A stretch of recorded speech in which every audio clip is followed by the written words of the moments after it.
안녕하세요. 저는 20대인 아들과 사는 50대 중반의 남성입니다. 항상 여기 사연을 듣기만 했는데 처음 사연을 보내려니 무슨 말을 어떻게 시작해야 할지 한참을 망설이다가 겨우 인사 한마디 적어보네요. 지금부터 제가 들려드릴 이야기는 결코 좋은 이야기는 아니지만 그래도 이 자리를 빌려 용서를 구하고 제가 잘못한 일에 대해 쓴소리도 듣고 싶어서 한자 한자 마음을 담아 글을 써봅니다. 지금은 아들과만 살고 있지만 10년 전까지만 해도 저는 아버지, 어머니, 안사람, 큰딸, 작은 아들, 여동생 이렇게 7명이 함께 살고 있었어요. 저보다 6살이 어렸던 아내는 20대 중반의 어린 나이에 저 하나만 믿고 우리 집에 들어와 부모님을 모시고 살게 되었는데 당시 저는 사업을 키우느라 너무 바빠서 집에 거의 들어오지 못했습니다. 아내는 혼자 시부모님을 모시고 어린 두 아이를 키우고 거기다가 성격이 예민한 여동생의 비위까지 맞추느라 정말 힘들었을 거예요. 하지만 저는 밖에서 일하느라 바쁘다는 이유로 아내의 답답하고 멍들었을 그 속을 제대로 헤아려주지 못했습니다. 사실 저희 부모님은 뼛속까지 유교 사상이 각인된 분이세요. 글로 쓰자면 한도 끝도 없이 길어질 것 같아서 굳이 언급은 하지 않겠지만 여기 사연에 나오시는 못된 시부모님의 모든 모습을 다 가진 분이라고 생각하시면 될 것 같습니다. 이런 분을 어린 나이에 모시고 살던 아내는 점점 지치고 힘들어했고 저는 그런 아내를 마음으로는 안쓰러워했지만 제가 장남이니 분가는 생각하지도 않고 평생 부모님을 모시고 살아야 한다고만 생각했어요. 그래서 힘들어하는 어린 아내에게 조금 더 강해지라고 질책했고 부모님 앞에서는 부모님보다 더 아내에게 뭐라고 했습니다. 지금 생각해보면 부부는 동등한 관계인데 저는 항상 아내를 가르치려고 했고 아내를 저보다 아랫사람으로 생각했어요.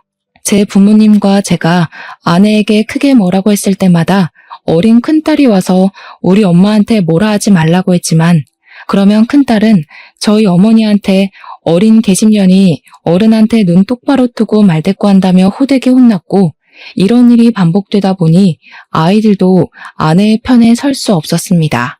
이렇게 집에 아무도 자신의 편이 없었고 항상 혼자 소가리만 했던 아내는 유난히 햇살 좋았던 날 스스로 목숨을 끊어버렸어요. 당시 회사에 있던 저는 아내의 소식을 듣고 그동안 아무것도 하지 않았던 저 자신을 자책하며 바로 아내의 장례식장으로 달려갔습니다. 장례식장에는 저의 부모님과 장모님이 와 계셨어요. 장인어른은 우리가 결혼하기 전에 돌아가셨고 자식이라고는 아내 하나뿐이셨던 장모님은 자신보다 먼저 간 딸의 영정사진 앞에서 목 놓아 울고 계셨습니다. 그런데 어머니는 같이 산 며느리가 자신 때문에 스스로 목숨을 끊었음에도 모진 년, 우리 아들 인생 말아먹는 년이라며 욕설을 퍼붓고 계셨어요. 장모님은 어머니의 발언에 더는 화를 참지 못하시고 어머니의 머리채를 잡았고 아내의 장례식은 싸움터가 되었습니다. 제발 그만 좀 하세요. 도대체 제 아내가 아버지 어머니한테 무슨 죄를 저질렀다고 그렇게 살아서도 죽어서도 못 괴롭혀서 안달이에요? 솔직히 저도 그렇고 아버지, 어머니 그리고 정아까지 그 누구도 시연이한테 뭐라고 할 자격 있는 사람 없어요. 우리가 시연이를 죽였어요. 우리가 죽였다고요. 이놈이 무슨 썩어 빠진 소리라고 앉아있어. 시연이 전년이 우리 집 말아먹으려고 결혼한 게 분명해. 에이, 재수없는 붙은 년. 너도 저딴 재수없는 년 잊어버리고 새로운 여자 만나서 얼른 재혼해. 내가 이 나이 먹고 며느리년 장례식을 치르는 게 말이나 되니? 너는 며느리 장례식을 치르는 이 애미가 불쌍하지도 않아? 사돈, 진짜 너무하시네요. 어떻게 사람이 돼서 그래요? 우리 시연이 결혼 전에는 정말 밝고 명랑한 아이였어요. 그런데 그 집 들어가서 살면서 이렇게 된 거잖아요. 얼마나 애를 쥐잡듯이 잡았으면 자식도 있는 애가 제 목숨을 스스로 끊었겠어요. 그리고 정서방, 자네는 그 어린아이를 데리고 살겠다고 갔으면 자네가 알아서 잘 지켜줬어야지. 어떻게 애가 이 지경이 되도록 모른 척 할 수가 있는가? 어떻게 세상에 하나뿐인 내 딸을 죽일 수가 있어? 어떻게? 장모님은 딸의 죽음 앞에 절규하셨고, 어머니는 딸을 잃은 장모님 앞에서도 아주 당당하셨고, 오히려 제 아내가 재수없다며 욕했습니다.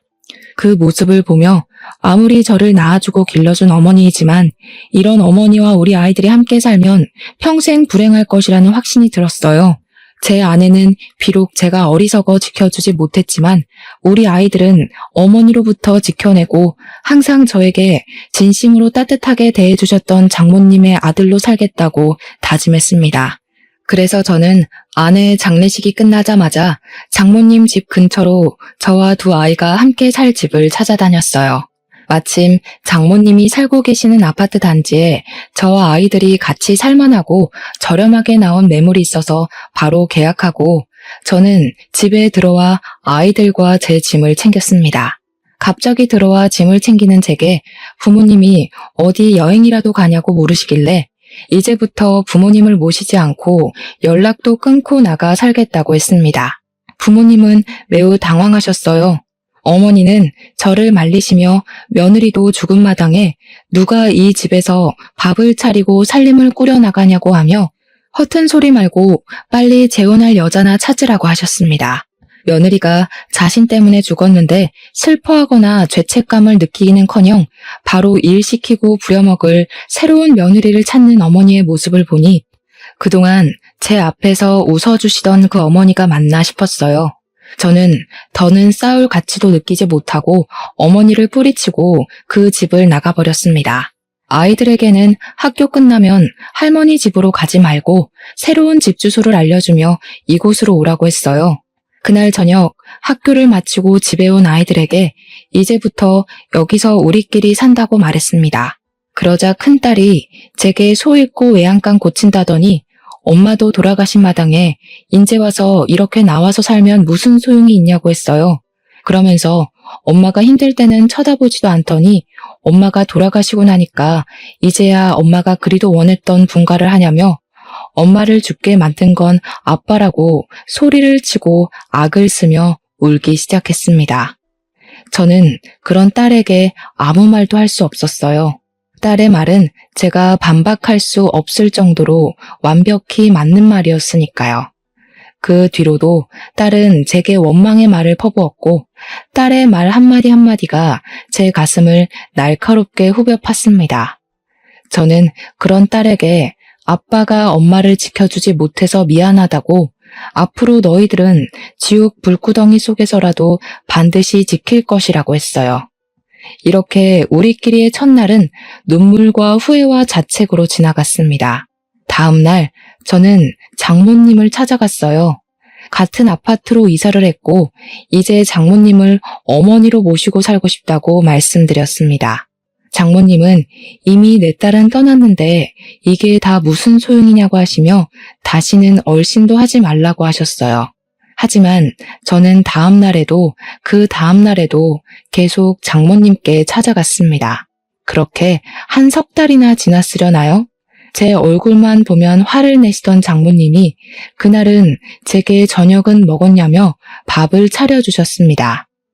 오랜만에 장모님의 밥을 먹어서 그런지 아니면 먼저 간 아내가 생각이 나서 그런지 자꾸 눈물이 나더군요. 장모님은 그런 저의 손을 잡으며 이미 간 아이가 이런다고 살아 돌아오는 것도 아니니 이제 잊고 아이들을 봐서라도 힘내서 살아가라고 하셨습니다. 그날 이후로 저와 아이들은 장모님을 종종 찾아뵈었어요. 다행히 아이들은 제 어머니와는 달리 갈 때마다 맛있는 음식과 간식거리들을 만들어주시고 손주들의 이야기 하나하나에 귀를 기울여주시는 장모님을 잘 따랐습니다. 반면 저희 어머니는 아이들의 무시를 당해야 했어요. 한 집에 살 때 큰딸은 계집애라고 구박하고 작은 아들은 우리 집 장손이니 강하게 커야 한다고 하며 정을 일절 주지 않았었거든요. 그래서 아이들이 저희 어머니와 같이 보낸 시간은 많았지만 정은 하나도 없었습니다. 어머니는 제게 전화해서 아이들이 보고 싶다고 했지만 제가 아이들을 보여주지 않자 아이들의 학교까지 찾아왔었대요. 하지만 아이들은 어머니를 철저히 무시했고 어머니의 전화도 아예 수신 차단을 해놨습니다. 이렇게 장모님과는 가까이 지내고 어머니와는 연을 끊은 채 아이들도 저도 그럭저럭 살고 있었어요. 아니, 겉으로는 그럭저럭 좋아 보였을지 몰라도 속은 썩어 문드러져 있었습니다. 특히 큰딸은 어릴 때부터 엄마와 결혼한다고 말하고 다닐 정도로 아내를 엄청 사랑했던 아이였어요. 큰딸에게 엄마는 단순한 엄마가 아닌 하늘이고 우주 같은 존재였죠. 그런 존재가 한순간에 사라져서인지 큰딸은 여전히 많이 힘들고 위태로워 보였습니다. 저와는 말도 하려 하지 않았고 집에서도 방문을 닫고 혼자서만 지내려고 했어요. 제가 먼저 다가가려고 해도 밀쳐내기만 하니 뭐 어찌할 도리가 없었습니다. 지금 큰딸의 눈에는 제가 자신의 하늘을 무너뜨린 역적이고 죄인일 뿐이니까요. 그래도 당시 초등학생인 작은 아들이 제 옆에서 저를 항상 위로해주고 챙겨주어서 참 고마웠네요. 그렇게 시간이 흘러 어느덧 큰딸이 중학교를 졸업하고 고등학교에 입학했습니다. 저는 앞으로 큰딸을 대학교도 보내고 시집도 보내려면 돈을 더 많이 벌어야겠다는 생각에 사업을 더 확장시켰고 주말에도 계속 일했어요. 그리고 제가 집에 없는 시간에 장모님께서 우리 집에 오셔서 아이들의 밥을 챙겨주셨고 아이들의 엄마가 되어주셨습니다. 장모님의 도움을 받아서인지 저의 사업은 점점 더 잘 되었고 1년 후에는 적지 않은 돈을 모을 수 있게 되었어요. 이렇게만 계속 간다면 나중에 큰딸을 시집 보낼 때 부족하지 않게 보낼 수 있다고 생각하며 혼자 아주 많이 뿌듯해했습니다. 그러던 어느 날 회사에 있는데 장모님한테 전화가 왔는데 큰딸이 뭔가 이상하다는 거예요. 무슨 말씀이시냐고 했더니 큰딸의 머리카락이나 입었던 옷에서 자꾸 담배 냄새가 나는 것 같고 분명히 독서실 다녀왔다고 했는데 술을 마시고 오는 것 같다는 것입니다. 게다가 우연히 핸드폰을 보게 되었는데 친구와 나눈 대화에는 심한 욕설이 엄청 많았다고 해요. 아무래도 질이 나쁜 친구를 사귄 것 같다면서 걱정이 된다고 하셨습니다. 원래 큰딸은 중학교 때까지만 해도 전교에서 5손가락 안에 들 정도로 엄청난 모범생이었고 욕은커녕 말도 항상 예쁘게 하는 아이였어요. 중학교 때 담임 선생님도 큰딸은 이대로만 잘한다면 크게 성공할 것이라고 했습니다. 그랬던 큰딸이 술, 담배를 하고 욕설을 한다니 믿어지지 않았어요. 저는 큰딸을 어찌해야 좋을지 몰라 중학생 딸을 키우고 있는 사무실 여자 과장에게 물어보니 여자아이들은 남자아이들과 달라서 크게 혼내면 안 되고 진솔한 대화를 해야 한다고 했습니다. 한두 번 말고 꾸준히 오랜 시간에 걸쳐서 대화를 나누며 아이에게 확신과 신뢰를 줘야 아이의 마음이 열리고 그래야 아이의 행동을 변화시킬 수 있다고 했어요. 그 말을 듣고 저는 아이들과 외식을 하며 이야기를 나눠보기로 했습니다. 작은 아들에게 연락하니 아들은 당연히 좋다고 했지만 큰딸은 독서실 가서 공부해야 한다고 안 된다고 했어요. 저는 그래도 큰딸에게 오늘 하루만 가족끼리 시간을 보내자고 하며 나오라고 부탁했고 큰딸은 제 말에 노력해보겠다고 했습니다. 그날 저녁 저는 회사 업무를 일찍 마치고 아이들과 만나기로 약속한 음식점으로 갔어요. 작은 아들은 외식할 생각에 신나서 나왔지만 큰딸은 시간이 지나도 오지 않았습니다. 전화해도 받지 않았고 문자를 해도 답이 없었어요. 작은 아들이 너무 배고파해서 음식을 먼저 시켜서 둘이 먹기 시작하는데 큰딸한테 문자가 왔습니다. 오늘 공부해야 하니 못 갈 것 같다고요. 원래는 큰딸의 속마음을 들어보려고 만든 자리였는데 결국 큰딸은 얼굴도 보지 못했습니다. 그날은 공부할 것이 많다며 큰딸이 밤늦게 들어왔고 그 시간에라도 이야기를 해보려 했지만 자신의 방문을 닫고 들어가 버렸어요. 저는 방문을 두드리며 잠깐 할 말 있다고 했으나 큰딸은 피곤하고 머리 아프다며 저의 대화를 피하려고만 했습니다. 굳게 닫힌 딸의 방문이 꼭 딸아이의 마음 같아 너무 서글펐고 아내가 너무 보고 싶었어요. 제가 아내에게 조금만 신경을 써줬다면 딸이 이러지는 않았을 것 같다는 생각에 지난날의 제가 너무 한심스럽고 미웠습니다. 다음 날 저는 평소처럼 새벽부터 일어나 회사에 가서 일하고 있었어요. 점심시간이 조금 안 된 시각에 한창 바쁘게 일하고 있는데 큰딸 담임 선생님한테 전화가 왔습니다. 큰딸이 학교에서 담배를 피웠다는 거예요. 그리고 여러 가지 문제로 상담을 해야 할 것 같은데 한번 학교에 오실 수 있냐고 했습니다. 저는 선생님만 괜찮으시다면 지금 당장이라도 가겠다고 했어요. 선생님은 그럼 오후 3시에는 수업이 없으니 그때 오라고 하셨습니다. 오후 3시. 큰딸의 담임 선생님을 만나서 교무실로 찾아갔어요. 담임 선생님은 저에게 조심스럽게 중학교 때 어머니가 돌아가셨다고 알고 있는데 맞는지 물어보셨습니다. 맞다고 하니 어머니의 죽음으로 아이가 큰 상처를 입었는지 영 마음을 못 잡고 방황하려는 모습이 보인다고 했어요. 그리고 학교에서 담배를 피우기도 하고 가끔 등교할 때 보면 술을 먹고 오는지 술 냄새가 확 날 때도 있는데 혹시 모르셨냐고 하셨습니다. 사실 돈 버느라 바빠서 아이가 술, 담배 하는 것도 몰랐다고 했는데 이 말을 하는 저 자신이 너무 미련해 보였어요. 나 때문에 아내가 죽었는데 또 나 때문에 딸이 망가지는 것 같았고 이런 것도 가장이고 아빠인가 싶었습니다. 제가 눈물을 보이자 선생님은 휴지를 건네주시며 부모님의 죽음이 아이에게는 큰 상처로 다가와 방황하기도 하니 너무 자책하지 말라고 하셨어요. 그러면서 큰딸이 중학교 때는 공부를 참 잘했고 성실했으니 곧 돌아올 것이긴 하지만 집에서 아이와 진솔한 대화를 하고 아이의 마음을 잘 보듬어주고 잘 챙겨주라고 신신당부를 하셨습니다. 그날 저는 바로 집에 와서 딸아이의 책상에 앉아 마음을 담은 편지를 썼어요. 저와는 말을 하려고 하지 않으니 글이라도 쓰면 저의 진심을 알아줄까 싶은 생각에 초등학교 이후로는 써보지 않은 편지를 썼습니다. 엄마 일에 대한 사과부터 시작해서 네가 망가지는 것을 원하지 않으니 우리 앞으로 잘 살아보자고 썼어요. 그날 밤 딸아이는 집에 와서 언제나 그랬듯 방문을 닫고 방에 들어갔습니다. 한동안 조용한 것을 보니 큰딸이 제가 쓴 편지를 읽어보는 듯 했어요. 편지를 읽은 딸아이가 무슨 말을 하든 답으로 편지를 쓰든 할 것으로 기대했는데 그날도 다음 날도 다다음 날도 딸의 답은 없었습니다. 힘이 빠지기는 했지만 사무실 여자 과장이 아이의 마음을 돌리기까지 시간이 오래 걸린다고 했으니 그 시간의 힘을 믿어보기로 하고 저는 다음 날도 다다음 날도 답장이 없는 편지를 매일 썼어요. 그러나 딸은 편지를 읽어도 답을 주지 않았고 나중에 딸아이 방의 휴지통을 보니 제가 쓴 편지를 찢어버리기까지 했습니다. 큰딸은 저에 대한 분노가 제 생각보다 훨씬 더 큰 것 같았어요.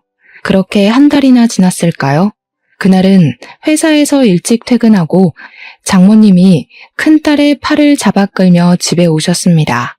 장모님, 무슨 일이세요? 우리 미나가 무슨 잘못이라도 했나요? 자네 도대체 미나를 보는 건가 마는 건가? 아니 세상에 미나가 밖에서 뭘 하고 있었는지 알아? 제 친구 돈을 뺏고 친구들의 뺨을 때리고 있었어. 게다가 입에는 담배를 물고 말이야. 나는 뉴스에서 나오는 학교폭력 같은 내용 다 다른 세상의 이야기인 줄 알았어. 그 가해자들은 도대체 어떤 집구석에서 자랐길래 저렇게 행동하나 했는데 세상에 그 집구석이 우리 집구석일 줄 꿈에도 몰랐네. 그 가해자가 내 손녀 딸일 줄 정말 상상도 못했다고. 미나야, 할머니 말이 다 사실이야? 네가 정말 친구 돈 빼앗고 뺨 때리고 담배 피우고 있었어? 어? 대답해. 큰딸은 사실을 확인하려는 제게 대답 대신 욕설을 하고 자신의 방으로 들어가려고 했습니다. 솔직히 그동안 큰딸이 술과 담배를 하는 것은 알고 있었고 고등학생이 술, 담배를 하는 것은 안 되는 것이라는 것도 알지만 그래도 남에게 피해를 주는 행동은 아니라는 생각에 어르고 달래면 언젠가는 예전 모습으로 돌아올 것으로 생각했어요. 그런데 단순한 술, 담배가 아니라 다른 친구를 때리고 협박까지 한다고 하니 더는 기다리고 보고만 있으면 안 될 것 같았습니다. 저는 방에 들어가려는 큰딸을 붙잡아 앞에 앉혀놓고 생전 처음으로 크게 혼냈어요. 그러나 큰딸은 그래도 자신의 잘못을 인정하지 않았습니다. 아빠는 뭘 잘했다고 나한테 큰 소리야? 그깟 편지 몇 장 쓰면 용서가 될 것 같아? 하늘에 있는 우리 엄마가 살아 돌아오기는 하냐고. 아빠가 엄마 죽인 것처럼 나도 어디 한번 그렇게 해봐. 나도 어디 한번 죽여보라고. 그래, 네 엄마 그렇게 된 건 다 내 잘못이야. 그건 인정해. 그런데 아무리 그래도 네가 다른 친구들 돈 뺏고 뺨 때리고 한 것은 잘못한 일이야. 이건 네가 벌 받고 그 친구들에게 사과할 일이라고. 내가 보고 배운 게 이런 것뿐인 걸 어떡해? 아빠가 그놈의 회사 키운다고 밖에 나가 있을 동안 우리 엄마는 맨날 아빠의 그 잘난 엄마한테 뺨 맞고 욕먹었어. 나는 아빠의 엄마라는 사람한테 그런 것만 보고 배웠다고. 그러니까 내가 이렇게 된 것은 다 아빠 때문이야. 엄마가 아빠만 만나지 않았어도 이런 일은 없었을 거 아니야. 차라리 엄마를 죽인 것처럼 나도 죽여줘. 하늘에서 엄마랑 같이 살 테니까 죽여달라고. 큰딸은 제가 자신의 아빠인 것을 원망하며 자신을 죽여달라고까지 했습니다. 저 자신보다 더 귀하게 여긴 자식이 자신을 죽여달라는 이야기를 듣는 순간 저는 이성을 잃었고 저도 모르게 큰딸의 뺨을 때렸어요. 아무도 예상치 못했던 저의 행동에 순간 정적이 흘렀습니다. 큰딸 역시 저한테 뺨을 맞았다는 것이 믿기지 않은지 뺨을 붙잡고 원망과 당황스러운 눈빛으로 저를 노려보고 있었어요. 장모님은 큰딸을 감싸 안으며 어떻게 딸 자식의 뺨을 때릴 수가 있냐고 하며 저를 혼내셨습니다. 그러고는 큰딸을 안고 방으로 들어가셔서 큰딸을 달래셨고 큰딸은 큰 소리로 울음을 터뜨렸어요. 큰딸에게 미안함과 동시에 그래도 이 자리에 장모님이 같이 계셔서 참 다행이라는 생각이 들었네요. 다음 날 저는 회사에서 오늘 집안일로 못 나간다고 말한 뒤 큰딸의 팔을 잡고 학교로 같이 갔습니다. 담임 선생님께 양해를 구한 후 큰딸의 반으로 찾아가 그동안 큰딸에게 괴롭힘 당했던 학생들을 불러 모아 그들 앞에서 무릎을 꿇고 사과를 했어요. 큰딸은 아주 못마땅한 표정을 지었지만 제가 억지로 사과를 시키고 다시 교무실로 갔습니다. 교무실에서도 딸을 잘못 교육해서 선생님들의 심려를 끼쳐 죄송하다고 진심으로 사과를 한 뒤 큰딸을 자퇴시켰어요. 그리고 집에 와서 큰딸을 방에 넣고 방문을 걸어 잠그고 잠금 장치로 아예 나오지 못하게 했습니다. 큰딸에게 진심 어린 사과를 할 때까지 이 방문 못 열어준다고 했고 저는 그 앞을 지켰어요. 점심시간 정도 되었을 때 큰딸이 갑자기 화장실이 가고 싶다는 말에 어쩔 수 없이 방문을 열어주었습니다. 저는 솔직히 반나절이나 방에 갇혀 있었으니 어느 정도 마음이 누그러졌을 것으로 생각했는데 큰딸은 아니었어요. 방문을 열어주자마자 바로 현관으로 뛰어가더니 그대로 집을 나가버렸습니다. 붙잡으려 했지만 얼마나 날쌔고 빠른지 금세 제 시야에서 사라져버렸어요. 처음에는 경찰에 실종 신고라도 할까 했는데 어차피 돈과 핸드폰도 없이 나갔으니 조만간에 다시 돌아올 것으로 생각했습니다.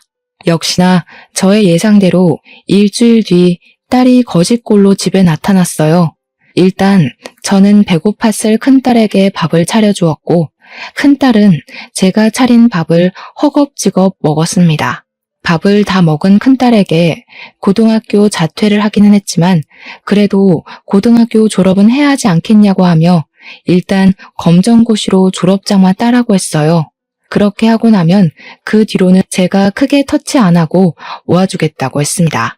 큰딸은 밖에서 호되게 고생을 하고 와서 그런지 제 말에 순순히 동의했어. 저는 큰딸에게 검정고시 책을 사다 주었고 큰딸은 집에서 공부하기 시작했습니다. 원래 공부를 아예 못하던 아이는 아니라서 그런지 바로 다음 해 검정고시에 합격하여 고등학교 졸업장을 딸 수 있었어요. 저는 졸업장을 딴 후로 마음을 먹고 일이든 공부든 시작할 줄 알았습니다. 그러나 큰딸의 방황은 여전히 끝나지 않았어요. 큰딸은 밤만 되면 나가서 친구들을 만나 술을 먹고 다녔습니다. 저는 큰딸에게 그래도 한 번뿐인 젊은 시절인데 술만 먹고 다닐 것이냐고 하며 공부를 못했던 것도 아니니 차라리 대학교에 가라고 했어요. 큰딸은 무슨 대학교냐고 하며 공부하기 싫다고 하길래 그럼 직업 전문학교 같은 곳에서 제빵이나 미용을 배워보라고 했습니다. 그랬더니 미용에는 관심이 있다며 미용 기술을 배워보고 싶다고 하길래 바로 미용학원을 등록해줬어요. 저는 학원만 등록하면 알아서 배울 줄 알았는데 그 후에도 미용 가위와 같은 재료가 필요하다며 돈을 달라고 했습니다. 큰딸이 마음을 잡고 한다는데 당연히 해줘야겠다는 생각이 들어 저는 딸이 원하는 대로 돈을 주었어요. 그런데 분명히 미용 학원을 간다고는 하는데 매일 술을 먹고 돌아다니는 것 같았습니다. 그리고 저는 분명히 재료값을 다 보내주었는데도 매달 카드값이 엄청나게 나왔고 옷마다 담배 냄새가 너무 많이 났어요. 원래 큰딸이 담배를 피우는 것은 알았지만 이것은 단순히 담배를 피운 정도가 아니라 담배 연기에 샤워했나 싶을 정도로 너무 심하게 냄새가 나는 거예요.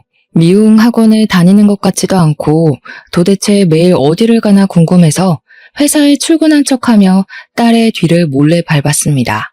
딸은 미용 학원을 간다고 해놓고서는 미용 학원에서 그리 멀지 않은 도박장을 다니고 있었어요. 저는 큰딸이 도박장에 들어가려는 순간 큰딸을 붙잡고 이런 곳에 2번 다시 다니지 말라고 했습니다. 큰딸은 자신이 고등학교 졸업장만 따면 뭘 하든 아무 터치도 하지 않는다고 해놓고서는 왜 뭐라고 하냐며 저를 밀치고서는 도망갔어요.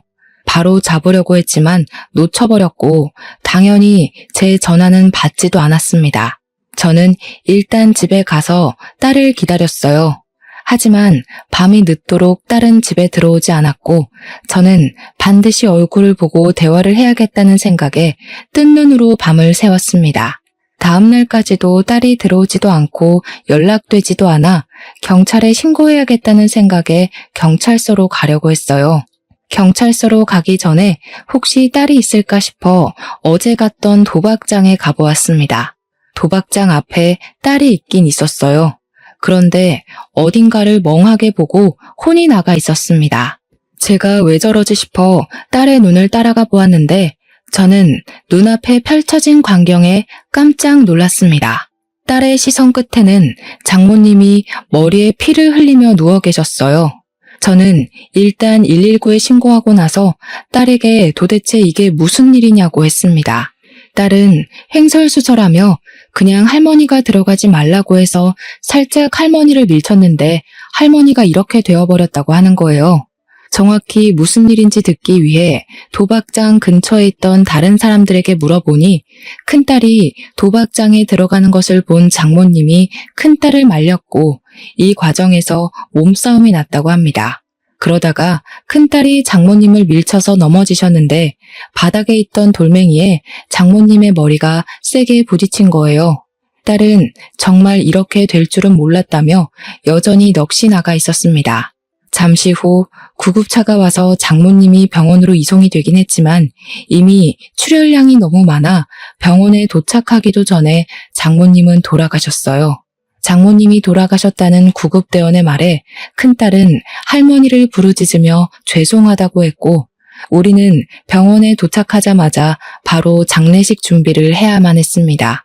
장모님의 영정사진이 준비되고 장모님에게는 남편이나 자식이 없어 제가 상주 역할을 했어요. 큰딸은 여전히 울고 난리가 났습니다.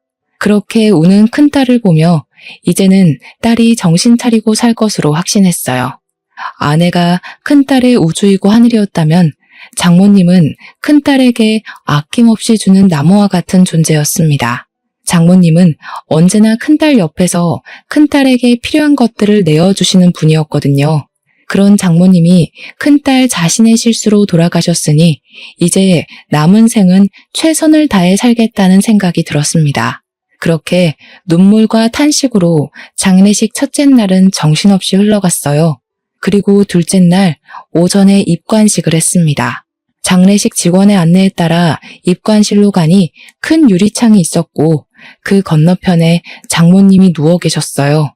직원들은 정성스럽게 장모님께 수의를 입혀드렸고 마지막 인사를 하러 장모님 옆으로 갔습니다. 장모님은 곱게 화장을 하고 눈 감고 계셨어요. 지금 당장이라도 일어나셔서 우리 사위 왔냐고 하시며 제 손을 잡아주실 것 같았지만 감긴 장모님의 눈은 떠지지 않았고 손은 얼음보다도 더 차가웠습니다.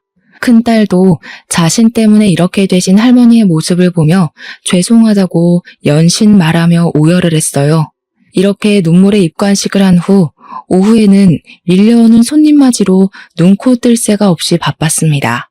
제 회사 직원들도 오고 평소에 장모님을 잘 알고 계시던 친지분들도 많이 오셨어요. 장모님의 친지분들은 건강했던 사람이고 평소에 손녀딸 자랑을 하고 다녔는데 어떻게 일이 될 수가 있냐며 큰딸을 보고 혀를 끌끌 차셨습니다. 큰딸은 고개를 푹 숙인 채 아무 말도 하지 못하고 죄인처럼 있었어요. 그리고 밤이 되었습니다. 저는 장모님의 장례식으로 들어온 부조금을 확인하고 돈을 잘 정리한 뒤 보이지 않는 안전한 곳에 넣고 바로 잠이 들었어요. 장례식 마지막 날은 발인 날이라 새벽부터 일어나서 정신없이 준비했는데 큰딸이 보이지 않았습니다. 처음에는 화장실을 간 줄 알았는데 발인 시작 직전까지도 큰딸이 나타나지 않았어요. 저는 저와 아이들의 짐을 챙기면서 부조금도 챙겼는데 어제와는 달리 부조금 봉투가 이상하게 얇았습니다. 그 안을 보니 어제 정리해둔 돈은 온데간데 없고 웬 종이만 하나 있었어요. 종이를 펼쳐보니 큰딸의 죄송하다는 편지였습니다. 저는 설마 하는 생각에 큰딸에게 전화를 걸었지만 큰딸은 당연히 전화를 받지 않았어요. 순간 뒤통수를 세게 맞은 기분이 들었습니다. 직원에 서둘러야 한다는 말에 다시 정신을 가다듬고 이 상황을 정리해보니 정신을 차린 줄만 알았던 큰딸이 자신 때문에 돌아가신 할머니의 부조금을 가지고 도망을 간 것이에요. 장례식장 직원이 지금 바로 출발해야 한다는 말에 어쩔 수 없이 화장터로 향했는데 화장터에서도 납골당에서도 큰딸의 모습도 보이지 않고 제 전화를 받지 않았습니다.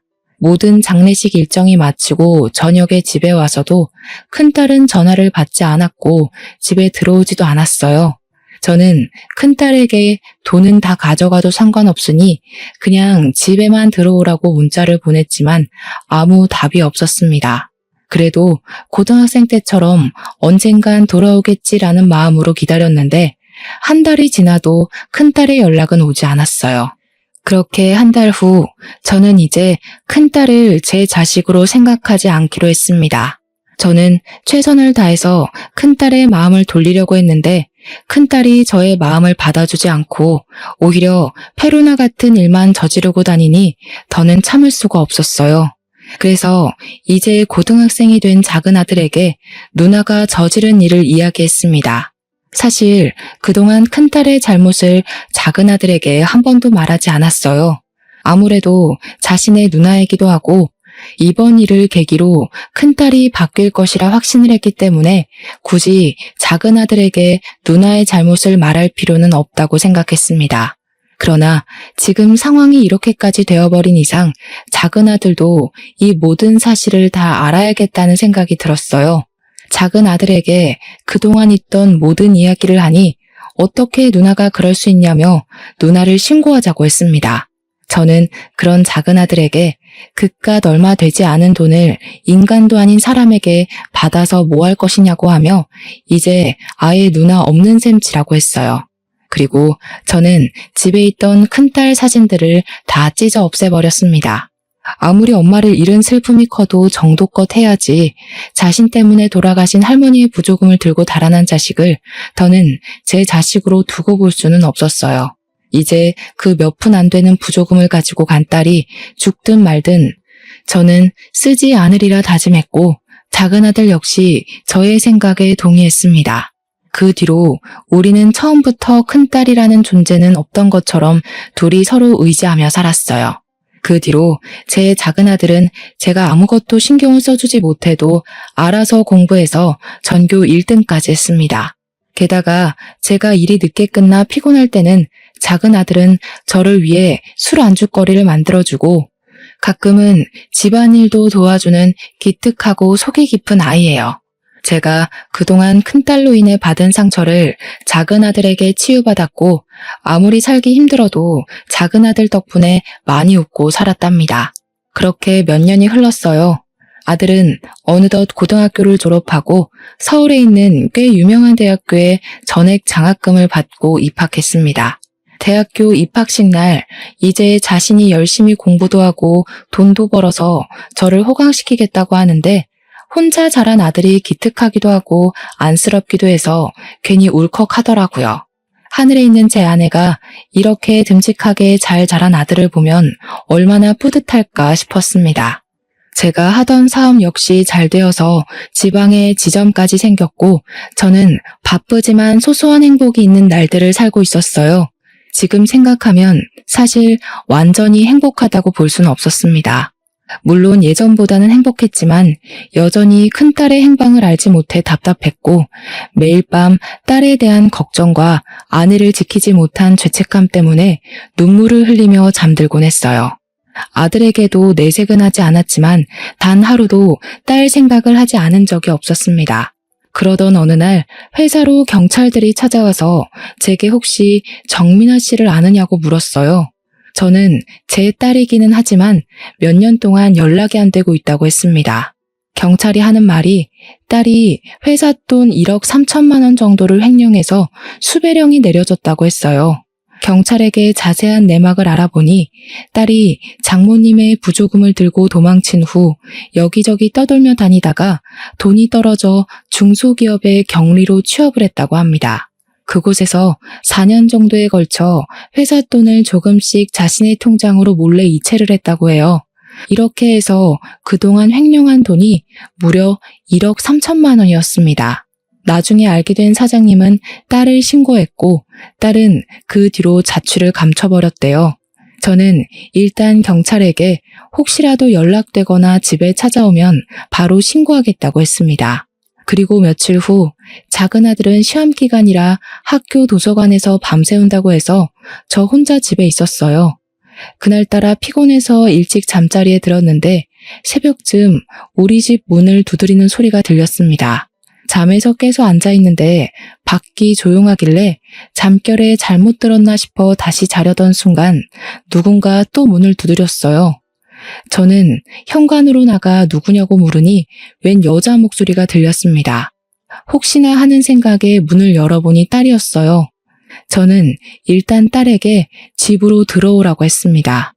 집안 불을 켜고 몇 년 만에 딸의 모습을 봤는데 정말 꼴이 말이 아니었어요. 얼굴은 해골이나 마찬가지일 정도로 바짝 마르고 며칠을 못 씻었는지 얼굴이 새까맸습니다. 옷도 다 해지고 찢어졌고 신발도 한쪽은 신고 한쪽은 없었어요. 그동안 어떻게 살았는지 물어보고 싶었으나 너무 배고파서 힘이 없다는 말에 일단 밥을 차려주었습니다. 큰딸은 고등학교 때처럼 제가 차려준 밥을 허겁지겁 먹었어요. 밥을 다 먹은 딸에게 일단 가서 씻고 오라고 하며 보일러를 틀어주었습니다. 그리고 저는 딸이 씻을 동안 경찰에 신고했어요.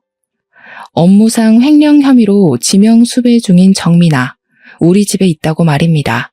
딸이 씻고 나오니 경찰이 신고받고 왔다고 문을 두드렸어요. 뭐야, 아빠가 날 신고한 거야? 어떻게 그럴 수 있어? 나는 그래도 아빠가 날 지켜줄 줄 알았어. 그래서 믿고 여기 온 건데 어떻게 딸을 잡아가라고 신고할 수 있냐고. 언제까지 이렇게 나쁜 짓 하고 정신 못 차리고 다닐래? 벌써 너희 엄마 죽은 지 10년이 다 돼가. 이제 사람답게 살 때 되지 않았어? 제발 이제 그만 방황해. 하늘에 있는 엄마가 너의 이런 모습 보면 좋아하겠어? 엄마 돌아가시고 나서 아빠가 지옥 불구덩이 속에서라도 나를 반드시 지킬 거라며. 이게 날 지켜주는 거야? 어떻게 아빠가 딸한테 그래? 어떻게 날 감옥이라는 불구덩이에 밀어넣을 수가 있냐고. 네가 지금 이렇게 사는 거, 그게 바로 지옥 불구덩이야. 나는 이제 너의 아빠로서 네가 스스로 만든 이 지옥 불구덩이에서 너를 꺼내야겠다. 너를 감옥에 보내는 나는 어디 속이 편할 줄 아니? 네가 그렇게 도망간 이후로 하루도 빠짐없이 너 생각했어. 부디 이상한 곳에 가지 않고 안전한 곳에서 잘 살아있기를 빌고 또 빌었단 말이야. 그런데 너는 여전히 정신 못 차리고 회사 돈을 횡령해? 이미 수배령까지 떨어진 마당에 이렇게 도망다니면 네가 편히 살 수 있을 것 같아?